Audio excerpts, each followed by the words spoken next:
What does it mean to you to be the new head coach of Brighton? Yeah, first of all, hello together, and I'm really happy to be here.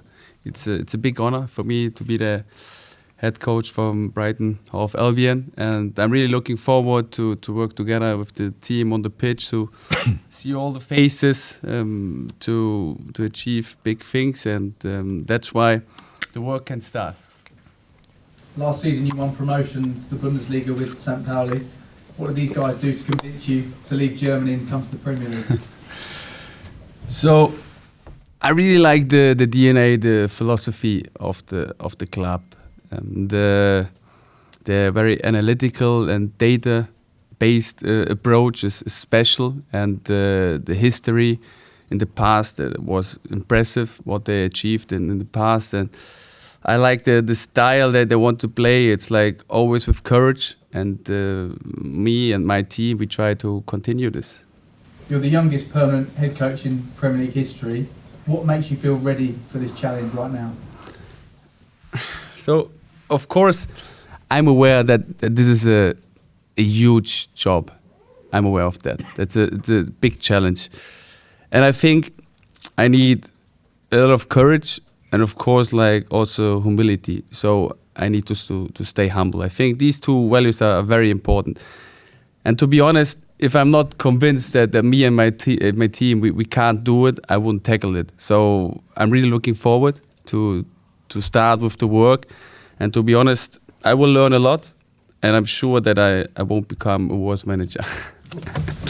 Absolutely. There are 6 players in this squad that are actually older than you. So how are you going to make sure that age isn't an issue? So I call myself the friendly authority. Football is my passion, and I try to convince the players by using the power of the ideas. And I want to value every player. I want to improve every player together with my team, with my coaching team. I have a great team around me, and that's my leading style. And finally, for me, the long-term vision, the model for the club, it is clear. What are your immediate priorities? What are you hoping you can achieve in your first season there? So I think it's always important to have like targets, to have like a vision. And of course, I want, before I say to you my targets with the team, I want to discuss them with my players. Because in the end, the players have to be convinced of that. And the players needs to feel what we can achieve.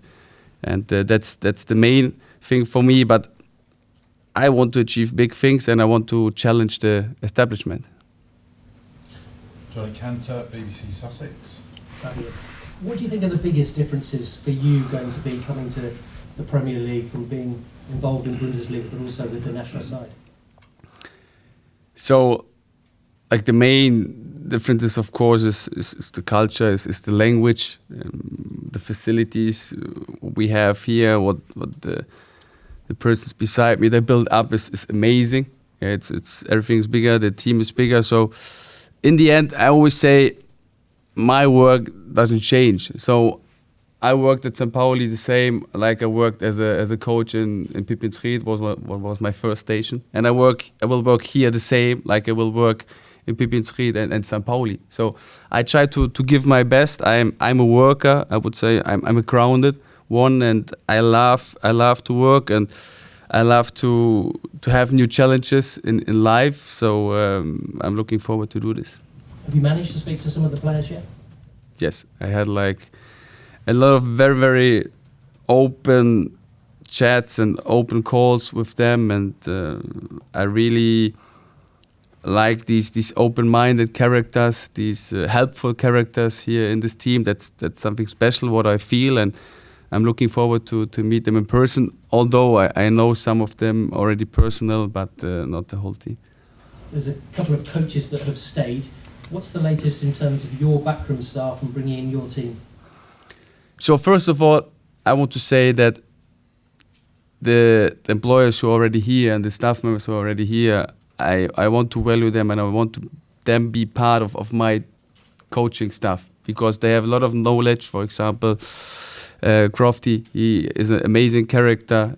He has a lot of knowledge, and I want him to be part of my team, as well as Sam and the whole analysis team. So I want to make them value on my team, because in the end I'm a guest here in England, and they know how to work here. They know the Premier League, so of course it's important to have them in my team, and I want them to stay.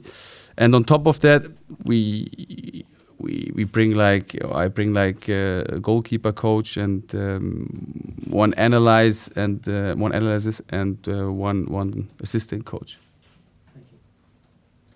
Paul Bellston's Premier League production.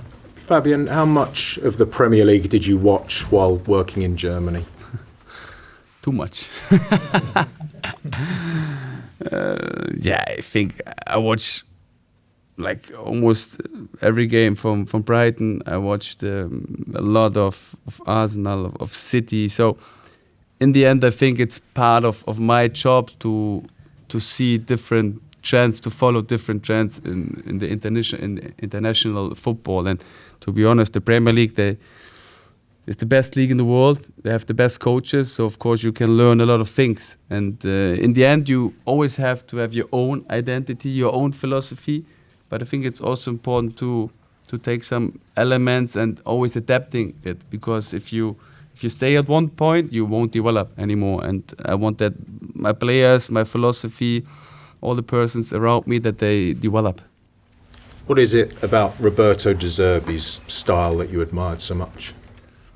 I think that Roberto De Zerbi, he had a huge impact on the whole football world. He brought a different style of football. So, of course, I take some elements, but like I said before, in the end, I have my own philosophy, and it's important to have your own philosophy, because you can't copy anyone. But I like the football Roberto played. It's with a lot of courage and with some very interesting elements in ball possession. So of course there were elements I take them, and I try to adapt to my philosophy.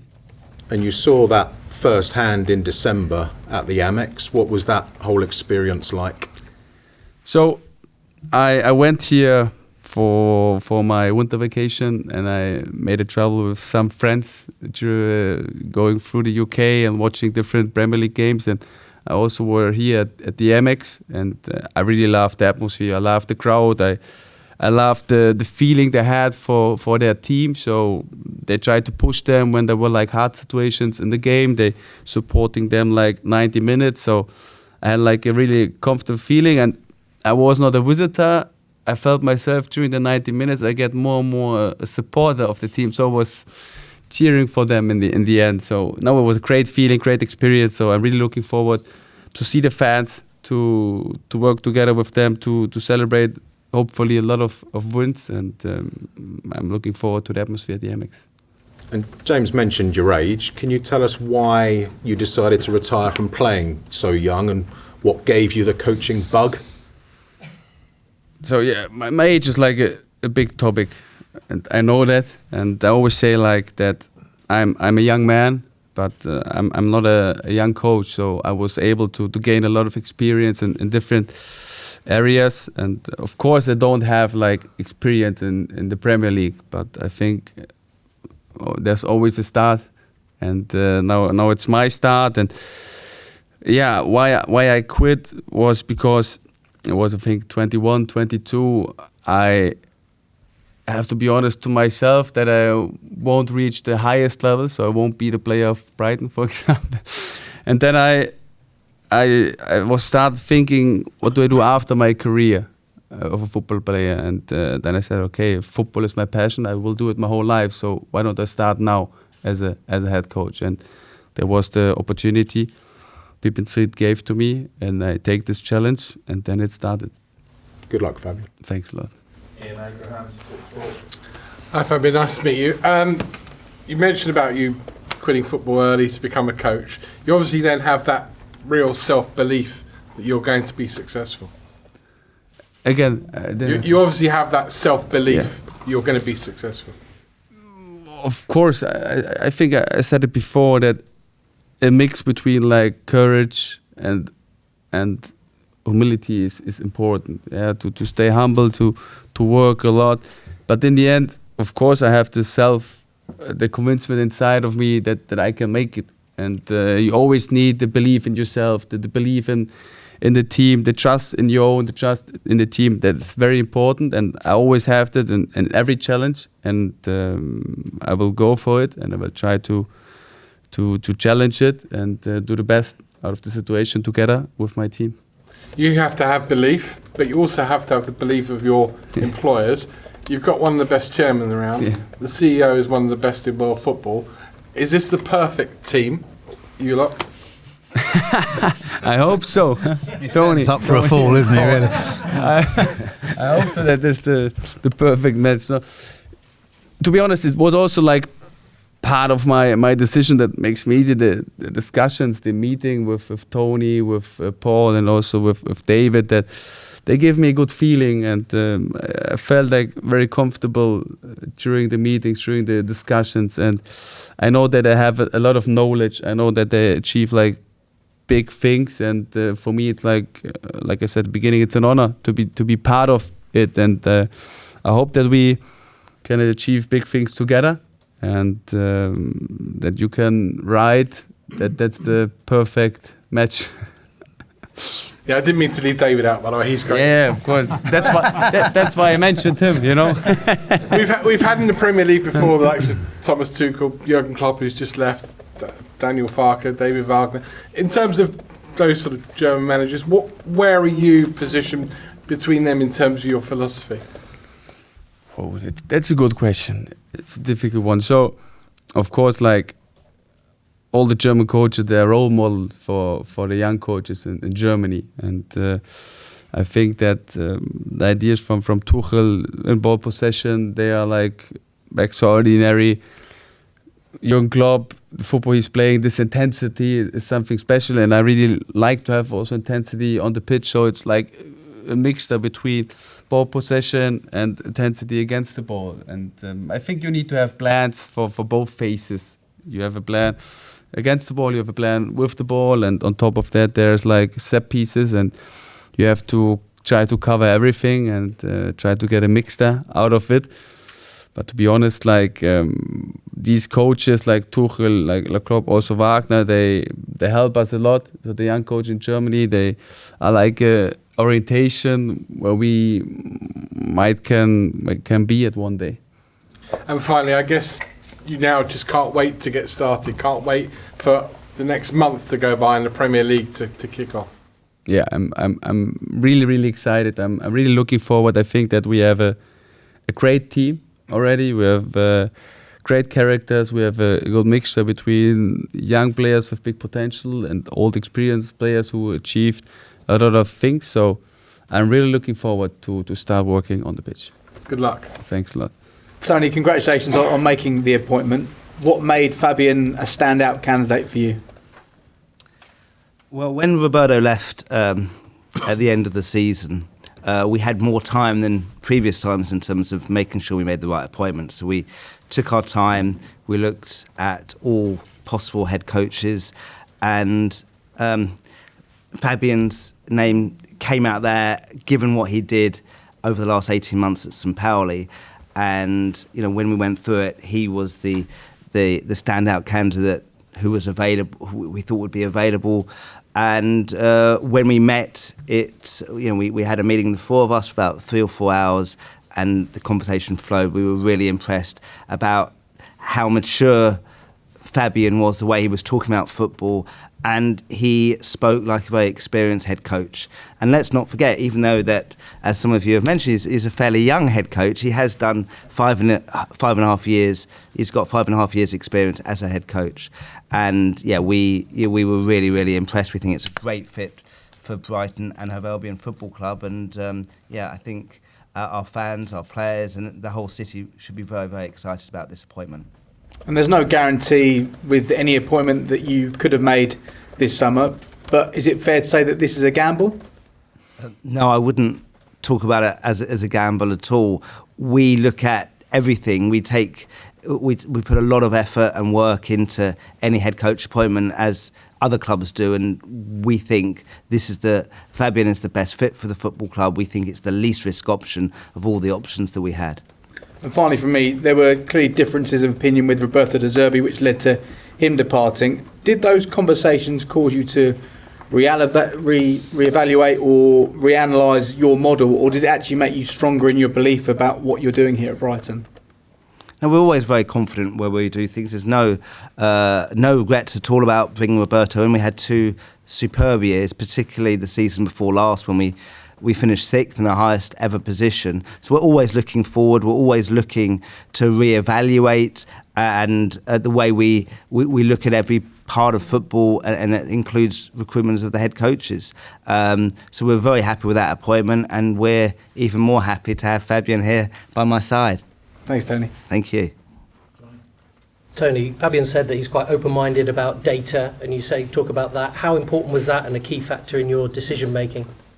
Well, we do think that data is really important in all high-level sport, including football. So it is important to have somebody as a head coach who understands that, and we can work with Fabian on all sorts of data to really improve everything, whether it's recruitment, whether it's tactics, whether it's medical data to reduce the chance of players' injuries. It's becoming more and more important, and it's great that Fabian embraces that.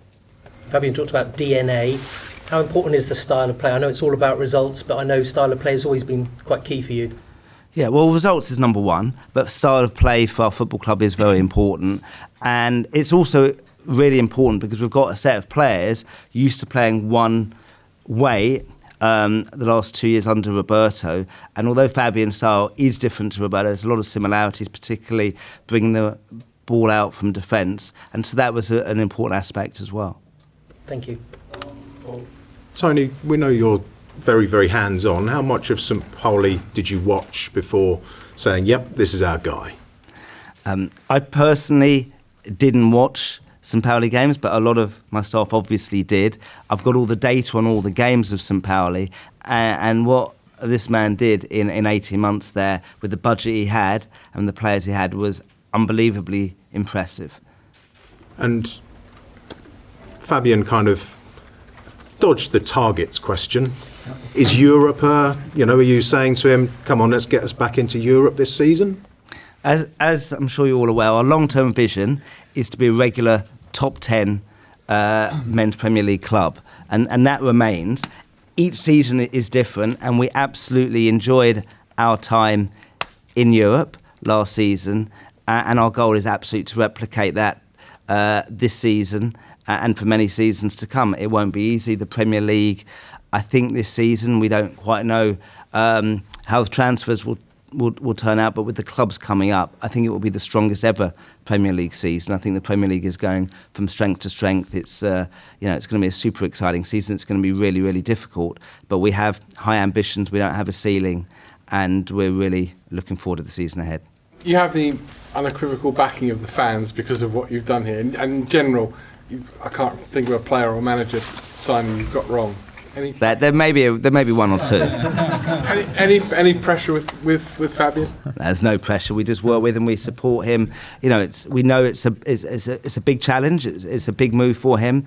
We as a club will support him in everything, in all parts of what Fabian's doing. We're going to be fully supportive.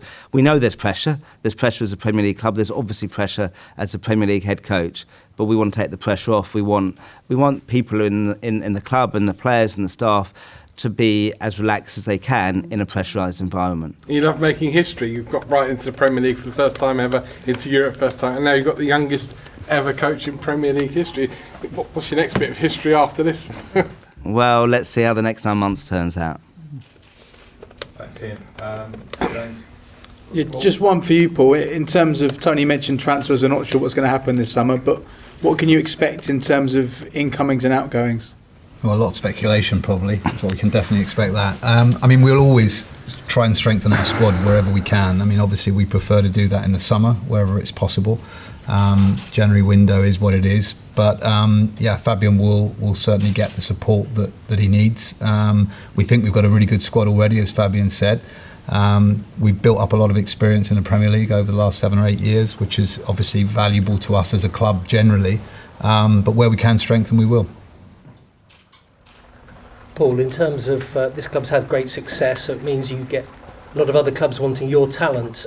What assurances have you had to give Fabian about keeping some of those? And obviously in the past there's been some quite high-profile departures, but obviously key for him will be keeping some of these big names. I mean, I think every club in the Premier League or in top leagues in football, if they do well, are going to come under scrutiny, and therefore their players, their staff are going to be valued and sought after. I think we're used to that. Obviously, we want to keep our best players and our best staff. We know that they're coveted by other clubs from time to time, but that's part of the business we're in. And our job is to try and make this environment as positive as it can be, help Fabian get the results that he needs. The players enjoy winning, so therefore if we can create a winning environment, it's good for everybody. And obviously we've got great facilities here, backed by Tony, to provide those opportunities. So we're confident always of keeping our best people, but we're also very aware that we're in a competitive market and good people will always be coveted by others. David, in terms of the new signing, very exciting. How long have you been tracking the player? And it's quite a sizable fee. What are you expecting in return? We're expecting a young player to come in and affect us. It is a player we've been tracking for a while. He moved last summer, obviously, and then spent last year on loan at Feyenoord, so we watched him closely in that loan move as well. And then when the opportunity came up for us to bring him here, we were really excited at that prospect. So he's a young player. He's only 19. He's not played in the Premier League before, but he's played at a really good level. It's an area that we know is important to us, attacking players with pace, with a pedigree, playing at a really good level. So it's an exciting prospect. We've got to give him time. We've got to be patient, which I think we've shown that we will do with a number of players. But as you said, really exciting, and someone we're looking forward to working with.